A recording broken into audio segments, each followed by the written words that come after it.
안녕하세요. 10월 14일 월요일입니다. 한 주간을 새롭게 시작하는 첫날인데요. 오늘 또 좋은 일이 많고 복된 하루가 되시기를 바랍니다. 오늘은 로마서 12장 21절입니다. 악에게 지지 말고 선으로 악을 이기라. 아멘. 바울이 로마서 12장을 쭉 설명하고 나서 최종 결론이 21절 이 말씀입니다. 악에게 지지 말고 선으로 악을 이기라 이겁니다.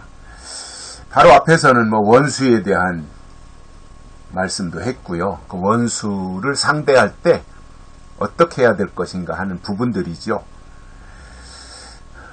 그리고 나서 악에게 지지 말고 선으로 악을 이기라.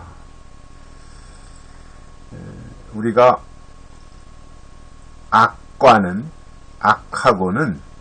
피 흘리기까지 싸워야 됩니다. 왜냐? 악은 하나님의 원수이기 때문에 그렇습니다. 그리고 악은 사단입니다. 사단이 바로 악의 무리이고 악의 세력입니다.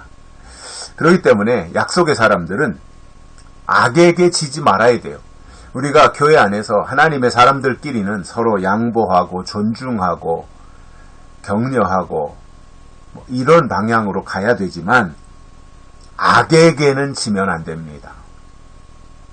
진다고 하는 것은 내 영을 빼앗기는 거예요.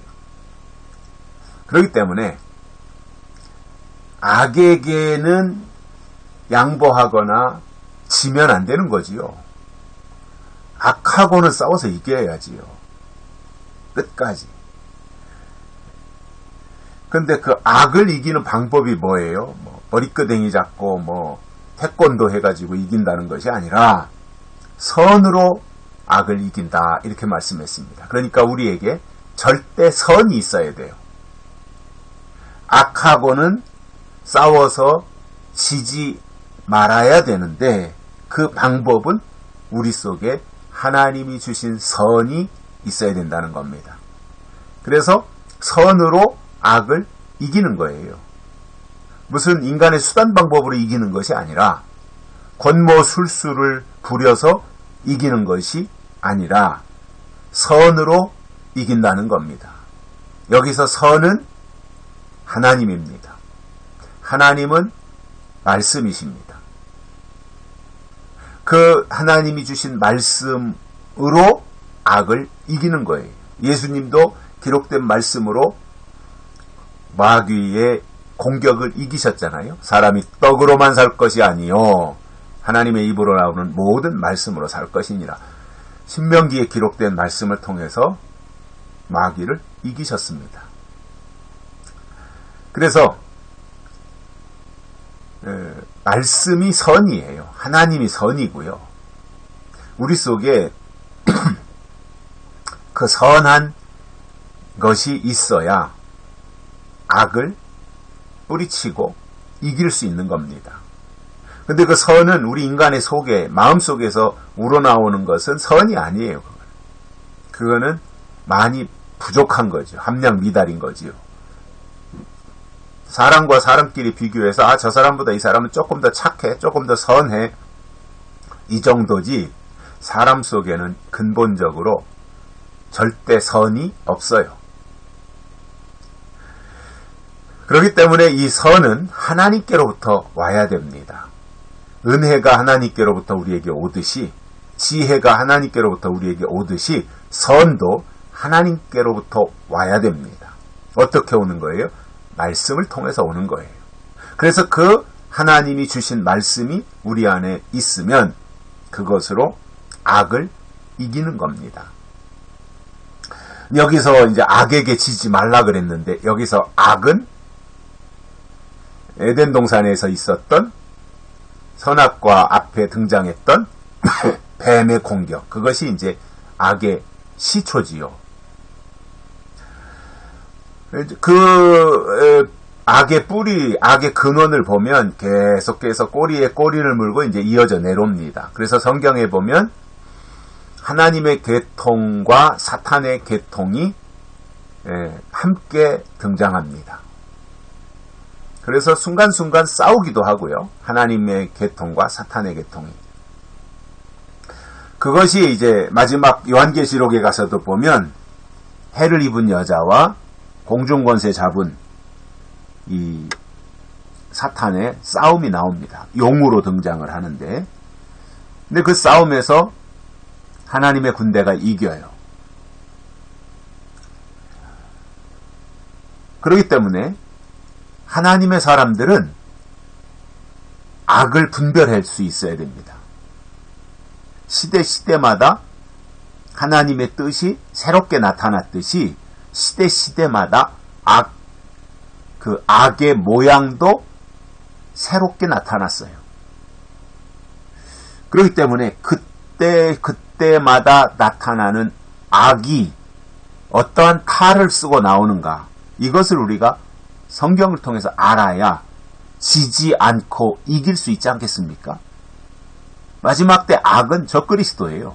적그리스도가 악인이에요.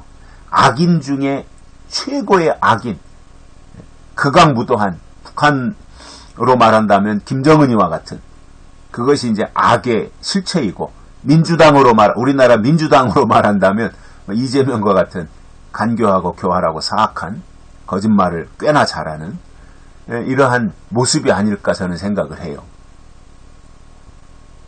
물론 살인마 이런 사람들도 악인이죠. 물론 인간적으로 볼 때는.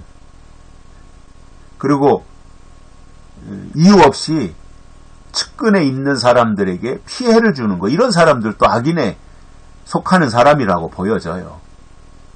괜히 헐뜯고 비방하고 비난하고. 그런데 성경에서 말하는 악은 적그리스도예요. 마지막 악은, 마지막에 나타나는 적그리스도가 성경이 말씀하는 악이에요. 그렇기 때문에 이 마지막 미혹자로 나타나서 자기를 보여 하나님이라고 말하며 교회를 현혹하고 하나님을 믿고 천국에 가겠다고 하는 사람들을 구렁텅이로 이끌기 위한 악의 세력, 이것을 우리가 정확하게 분별해내야 됩니다. 그래서 적그리스도가 나타나기 전에 거짓 선지자가 먼저 등장하잖아요. 물론 거짓 선지자나 적그리스도가 다 악인에 속한 자들이지만 순서는 거짓 선지자가 먼저 등장해서 악법을 만들어요. 적그리스도 섬기는 법을 만들고, 그리고 그것이 무르익으면 그때 적그리스도가 나타나서 내가 하나님이다 라고 하는 말로 교회를 혼란스럽게 만드는 거예요. 근데 그것에 대해서 사전 정보가 없고 사전 지식이 없다가 갑자기 적그리스도가 나타나서 강단에 서가지고 내가 하나님이다, 이제부터는 나를 따르라, 이렇게 한다면 따라갈 수밖에 없잖아요. 모르니까. 그러나 성경 계시록을 통해서 적그리스도의 역할, 활동, 나오는 때, 시기, 이런 것들에 대해서 구체적으로 알고 있다면 적그리스도가 나타나도 거기에 절대 끌려가지 않지요. 왜냐? 다 알고 있으니까. 정체를 다 알고 있으니까요. 이것이 바로 악에게 지지 말라는 거예요. 이러한 말씀을 우리가 마음판에 새기고 악에게 지지 말고 선으로 악을 이기는 믿음의 동지들이 되시기를 바랍니다. 여기까지 하겠습니다. 고맙습니다.